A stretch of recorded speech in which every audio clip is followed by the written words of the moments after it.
Hello, Blackhawks Nation. Welcome to Blackhawks Daily, your favorite recap of the daily buzz around your Chicago Blackhawks. I'm your host, PJ. Thanks for tuning in. Again, super dry off season. Not a lot going on. So thank you for at least keeping the Hawks front of mind, center of your thoughts, because we're all jonesing for that puck drop on October 7th. It's coming. We're in September now. Training camp is just about to start. Lots of good things happening. Lots of buzz around this young Hawks core. So it's going to be fun. It's going to be a fun season, centennial season. I'm going to look forward to sharing it with you guys. And as we collectively just will the Blackhawks to much better heights. So looking forward to that. And as you know, I'll mention this again. I just record all the way through. So any mistakes I make, I don't edit. So you just get the honest, the honest take from me, I guess. But anyway, it's all warts and all, right? So let's get started on the top four topics of today. Today we're going to start with Nazar. He's got a lot of changes going on, right? He's got a new coach. He's got a big old contract that I am sure he's liking very much. But he's still the same Frank Nazar. And if you think the pressure is going to rattle him, well, think again. Nazar is coming into the 25-26 season with swagger, with confidence, and a game it's probably going to hit another level. So let's not forget, this time last year, we were wondering if Frank Nazar would even make the opening night roster. Now he's walking into camp as one of the most important players on the team, and he knows it. He's got that rare blend of confidence without cockiness. And when he says things like, I believe I'm the best, it's not ego, it's mindset. And that's what sets him apart in a room full of really great young talent. And the timing really couldn't be better. New coach, new system, $42.6 million contract extension to back it all up. So let's be real. Nazar's rookie year didn't start out hot, right? He had a rough camp. He started the year down in Rockford, and honestly, that might have been the best thing that happened to him. He torched the AHL with 24 points in 21 games and looked like a different player completely when he got called up to the big club right after Luke Richardson got fired. Coincidence? I don't think so. Under Anders Sorensen and now moving forward with Jeff Blashill, Nazar has a green light to let his speed do the talking, and down the stretch, he made it count. 6 goals, 10 points in his final 11 games. And then he followed it up by leading Team USA at Worlds with 12 points in 10 games. So Blashill's system, it's built for guys like Nazar. He wants to play fast. He wants his forwards attacking. And guess who thrived under Blashill in Detroit? Tyler Bertuzzi. Bertuzzi scored 30 goals on the line with Dylan Larkin, another high-speed center. Kind of sounds familiar, right? Nazar closed last year playing in between Bertuzzi and Teravainen, and there's no reason why this shouldn't be the second line heading into October. He'll also get a bigger role on the power play, and I expect him to be a weapon on the penalty kill as well. With his speed, don't be shocked if he puts up a few short handies this year. That would be awesome. So let's talk about projections. Can Nazar keep up that point per game pace from the end of last season? Probably not over 82 games yet, but 20, 25 goals, absolutely. 60 points, that's totally on the table, especially if that second line clicks. And let's not forget, he's playing with a chip on his shoulder. People question that contract. They said it was too soon, too risky. Nazar hears that, and he's going to use it. As he said, I'm still the same me, just with a little bonus. Love that quote. So let's hear it. How big of a step are you expecting from Frank Nazar this year? 20 goals, 60 points? Maybe he blows those numbers away? I don't know. Let me know. Drop your predictions in the old comment section, would you please? Thank you very much, guys. Moving on from there, we've got... let's talk about one of the D-men that we did sign to a contract this year, Louis Crevier. It might not be the flashiest name in the Blackhawks pipeline, but don't sleep on him. He might just be the perfect break glass in case of emergency defenseman this team needs this coming year. Heading into the season, our blue line is going to be young, right? So Connor Murphy and Alex Vlasic are the only guys on the back end with more than a full NHL season under their belts. After that, it's a bunch of kids trying to make their mark. Levshunov, Renzel, Korchinski, Kaiser, Del Maestro, Nolan Allen, and Louis Crevier. Crevier's name tends to get lost in that mix, and there's a reason for it. He doesn't have the dynamic offensive game, that guys like Korchinski or Rinzel brings. He doesn't move quite as fluidly, but what he does have is a massive 6'8" frame, a solid defensive game, and the ability to step into the lineup when needed and not look out of place. So let's be real. If Crevier starts the season as one of the top 6, it probably means something went sideways in camp. Either a couple of guys bombed, injuries hit early, but as a number 7 defenseman, that's where Crevier fits like a glove.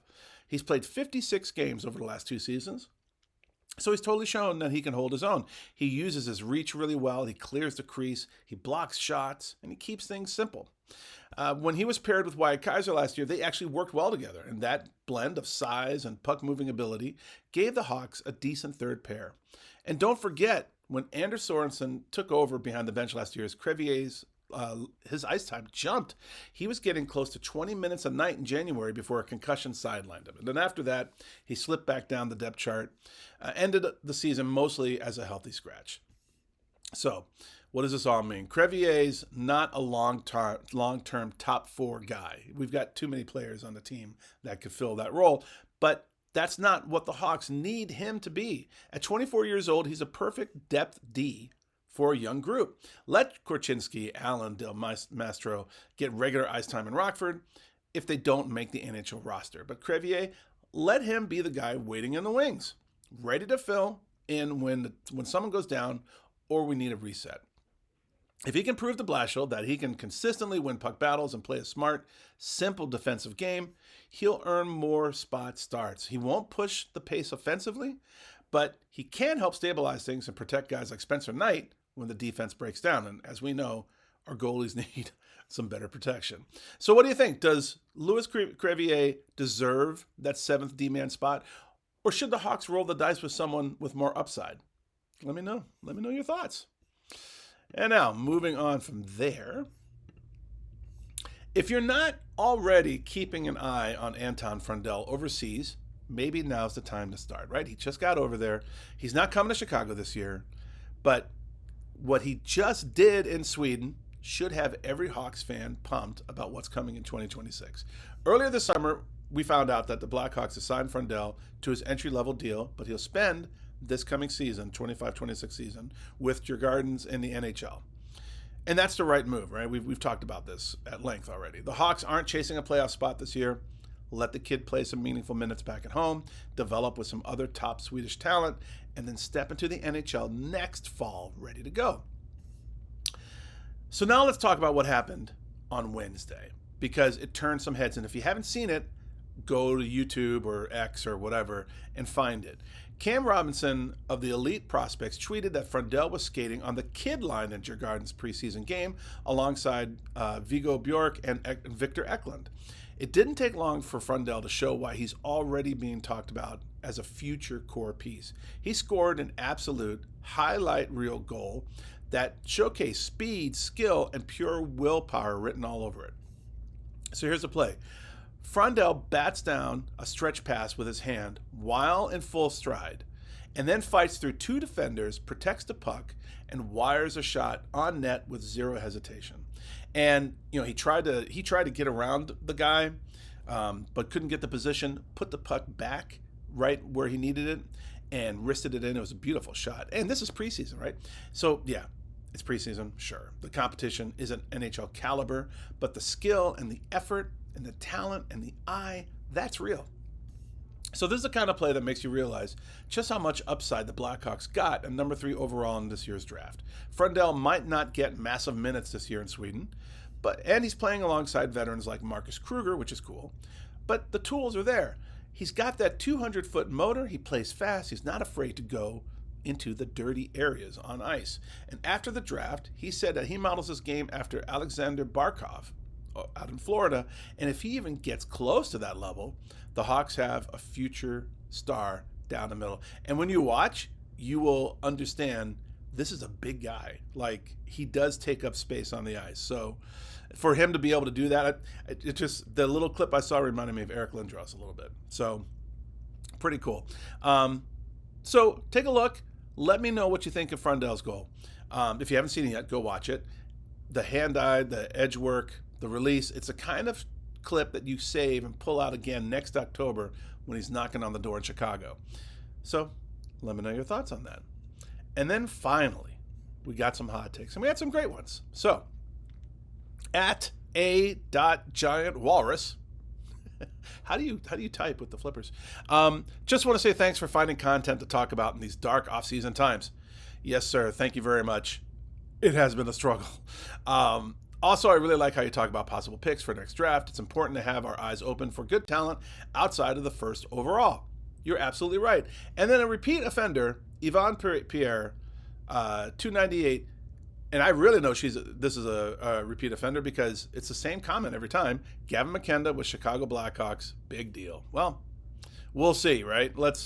I'm not going to complain if Gavin comes here, but we know it's kind of slim. Ernest Dyson, 7979, repeat offender. I'm not saying some of the up-and-comers aren't stars in the making, but right now it's pretty rough. The top-line talent is thin. I think Donato, Bedard, and Mikheyev, obviously, if Moore shines in training camp and preseason, there's no reason not to give him a roster spot. If he's borderline, down to Rockford, and let's see how it goes. I agree. We are a little bit thin. That's why people need to step up, right? We got Bedard, but we also need these young guys to really start proving their cases, right? And some of them have got so much talent, right? So I think we're going to be okay. But thank you, Ernie. David Stevenson -B6Z says, I hope Oliver Moore, makes it this year. Put him on the third line and on penalty kill. He's fast. He's skilled. If not, maybe sometime in the AHL, no more old and slow guys on the team, please. You know what? Gotcha. Well, we should have a very fast team. Lord knows we got, I'm going to check. We got one of the youngest teams in the NHL, I think. So, yeah, I agree with you, David. Thank you for your contribution, sir. Step Boomer 01, a repeat offender. And why do I know he's a repeat offender? Because he says it. He says, I am a repeat offender. LOL, keep up the good work. Can't wait to see these daily updates for the regular season. You got it, sir. I'm looking forward to it. I'm super excited about this coming season, guys. That's a wrap for today, but I am excited about this coming season, Centennial season. There's just so much to talk about. There's so much to amplify for the Hawks, really. And I think that's really the word. We need to amplify this team because the more we believe in them and the more they believe in themselves and prove it out on the ice, all of a sudden that's going to be a lot of momentum moving forward. And I think that us fans can just will them, just manifest destiny. Let's make them a better team, and I think we can do that. So we got Dickinson doing his stuff. We got Blashill in there, and we got a lot of young talent down the pipe. So I don't know. It's going to be a pretty exciting year, right? So thank you very much for liking, for subscribing to the channel. Thank you so much for sharing about the channel, getting as many people in on this as possible. It's always so much fun for me. Thank you for all your comments. You guys are just awesome fans, and you're smart, right? You know your stuff. So thank you for sharing that with me and sharing that with everyone else. And it's just great. Let's keep amplifying the Hawks. Centennial season, original 6 team. Let's go. Best hockey team in the league, best sweater in all of sports, and the best city in the world. So thank you so much, guys. I really appreciate it. That does it for today. I'm PJ. I'll see you next time on the Blackhawks Daily.